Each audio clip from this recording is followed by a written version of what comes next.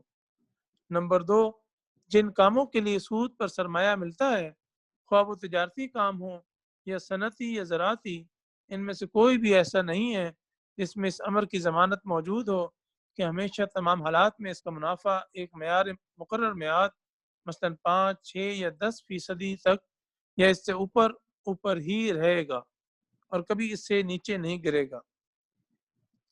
اس کی ضمانت ہونا تو درکنار، کسی کاروبار میں سرے سے اس بات کی کوئی ضمانت موجود نہیں ہے کہ اس میں ضرور منافع ہی ہوگا، نقصان کبھی نہ ہوگا۔ لہٰذا کسی کاروبار میں ایسے سرمایہ کا لگنا جس پر سرمایہ دار کو ایک مقرر شرح کے مطابق منافع دینے کی ضمانت دی گئی ہو، نقصان اور خطرے کے پہلوؤں سے کبھی خالی نہیں ہو سکتی۔ نمبر 3، چونکہ سرمایہ دینے والا کاروبار کے نفع نقصان میں شریک نہیں ہوتا بلکہ صرف منافع، اور وہ بھی ایک مقرر شرح منافع کی ضمانت پر روپیہ دیتا ہے، اس وجہ سے اس کاروبار کی بھلائی اور برائی سے اس کو کسی قسم کی دلچسپی نہیں ہوتی۔ وہ انتہائی خود غرضی کے ساتھ صرف اپنے منافع پر نگاہ رکھتا ہے، اور جب کبھی اسے ذرا سا اندیشہ لاحق ہو جاتا ہے کہ منڈی پر کساد بازاری کا حملہ ہونے والا ہے تو وہ سب سے پہلے اپنا روپیہ کھینچنے کی فکر کرتا ہے۔ اس طرح کبھی تو محض اس کے خود غرضانہ اندیشوں ہی کی بدولت دنیا پر کساد بازاری کا واقع حملہ ہو جاتا ہے، اور کبھی اگر دوسرے اسباب سے کساد بازاری آ گئی ہو تو سرمایہ دار کی خود غرضی اس کو بڑھا کر انتہائی تباہ کن حد تک پہنچا دیتی ہے۔ سود کے یہ 3 نقصانات تو ایسے سری ہیں کہ کوئی شخص جو علم المعیشت سے تھوڑا سا مس بھی رکھتا ہو ان کا انکار نہیں کر سکتا۔ اس کے بعد یہ ماننے بغیر کیا چارہ ہے کہ فی الواقع اللہ تعالیٰ کے قانون فطرت کی روح سے سود معاشی دولت کو بڑھاتا نہیں بلکہ گھٹاتا ہے۔ اب ایک نظر صدقات کے معاشی اثرات و نتائج کو بھی دیکھ لیجئے۔ اگر سوسائٹی کے خوشحال افراد کا طریقہ کار یہ ہو کہ وہ اپنی حیثیت کے مطابق پوری فراغ دلی کے ساتھ اپنے اور اپنے اہل و عیال کی ضروریات خریدیں، پھر جو روپیہ ان کے پاس ان کی ضرورت سے زیادہ بچے اسے غریبوں میں بانٹ دیں تاکہ وہ اپنی ضروریات خرید سکیں، پھر اس پر بھی جو روپیہ بچ جائے اسے یا تو کاروباری لوگوں کو بلا سود قرض دیں یا شرکت کے اصول پر ان کے ساتھ نفع و نقصان میں حصے دار بن جائیں، یا حکومت کے پاس جمع کرا دیں کہ وہ اجتماعی خدمات کے لیے ان کو استعمال کرے، تو ہر شخص تھوڑے سے غور فکر ہی سے اندازہ کر سکتا ہے کہ ایسی سوسائٹی میں تجارت اور صنعت اور زراعت ہر چیز کو بے انتہا فروغ حاصل ہوگا، اس کے عام افراد کی خوشحالی کا معیار بلند ہوتا چلا جائے گا، اور اس میں بحیثیت مجموعی دولت کی پیداوار اس سوسائٹی کی بنسبت بدرجہ زیادہ ہوگی جس کے اندر سود کا رواج ہو۔ ماشاءاللہ، جزاک اللہ خیر ساجد بھائی۔ اس سے آگے مطالعہ کرنے کے لیے میں درخواست کروں گا آپ شاہد بھائی، آپ کریں گے مطالعہ اس سے آگے؟ شاہد محمود بھائی،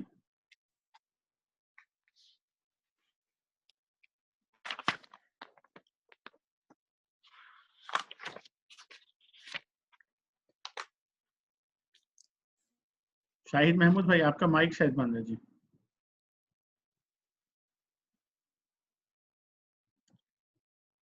سید طارق بھائی،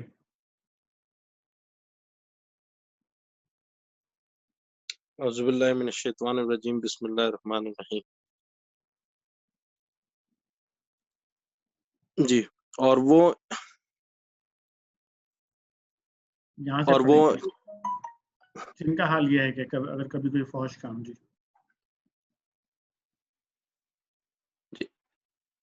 اور جن کا حال یہ ہے کہ اگر کبھی کوئی فحش کام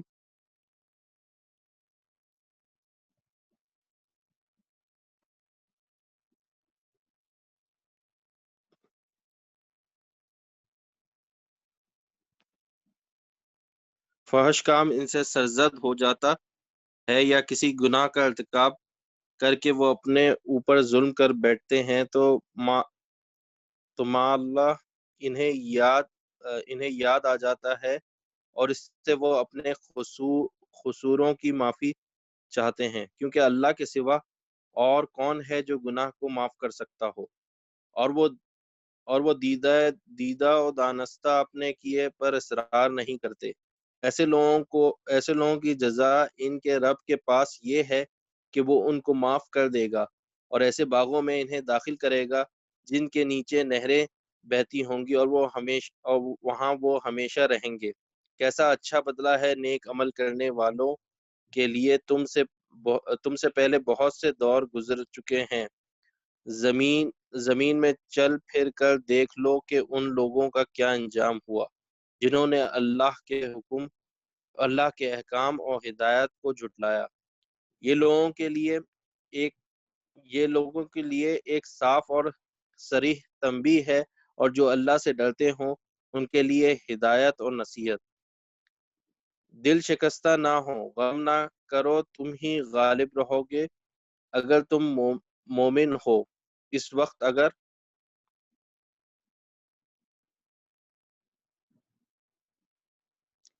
اگر تمہیں چوٹ لگی ہے تو اس سے پہلے ایسی ہی چوٹ تمہارے مخالف فریق کو بھی لگ چکی ہے۔ حاشیہ نمبر 100۔ اشارہ ہے جنگ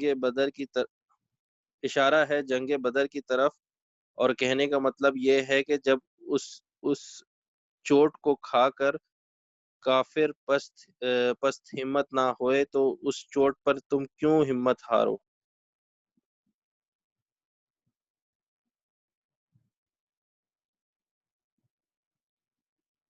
یہ تو زمانے کے نشیب و فراز جنہیں ہم لوگوں کے درمیان گردش دیتے رہتے ہیں، تم پر یہ وقت اس لیے لایا گیا ہے کہ اللہ دیکھنا چاہتا تھا کہ تم میں سچے مومن کون ہیں،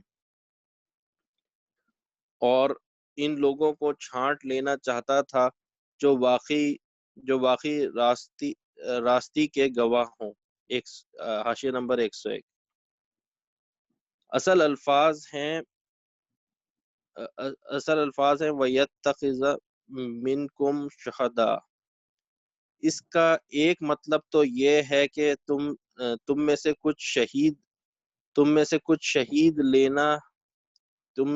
شہید لینا چاہتا تھا، یعنی کچھ لوگوں کو شہادت کی عزت بخشنا چاہتا تھا، اور دوسرا مطلب یہ ہے کہ اہل ایمان اور منافقین کے اس مخلوط گروہ میں جس پر تم اس وقت مشتمل ہو، ان لوگوں کو الگ چھانٹ لینا چاہتا تھا جو حقیقت میں شہداء علی الناس ہیں، یعنی اس منصب جلیل کے اہل ہیں جس پر ہم نے امت مسلمہ کو سرفراز کیا ہے۔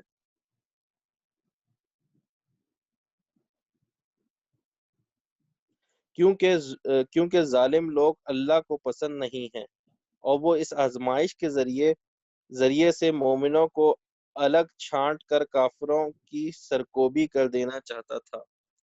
کیا تم نے یہ سمجھ رکھا ہے کہ یوں ہی جنت میں چلے جاؤ گے، حالانکہ ابھی اللہ نے یہ تو دیکھا ہی نہیں کہ تم میں کون وہ لوگ ہیں جو اس کی راہ میں جانے لڑانے والے اور اس کی خاطر صبر کرنے والے ہیں۔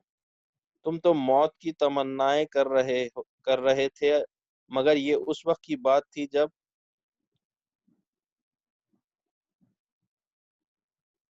جب موت سامنے نہ آئی تھی۔ لو اب وہ تمہارے سامنے آ گئی اور تم نے اسے آنکھوں دیکھ لیا۔ حاشیہ نمبر 102۔ اشارہ ہے شہادت کے ان تمنائیوں کی طرف جن کے اصرار سے نبی صلی اللہ علیہ وآلہ وسلم نے مدینہ سے باہر نکل کر لڑنے کا فیصلہ فرمایا تھا۔ جزاک اللہ خیر سید طارق بھائی۔ تو آج کا ہمارا مطالعہ جو ہے وہ ہم نے یہاں تک کیا ہے الحمدللہ۔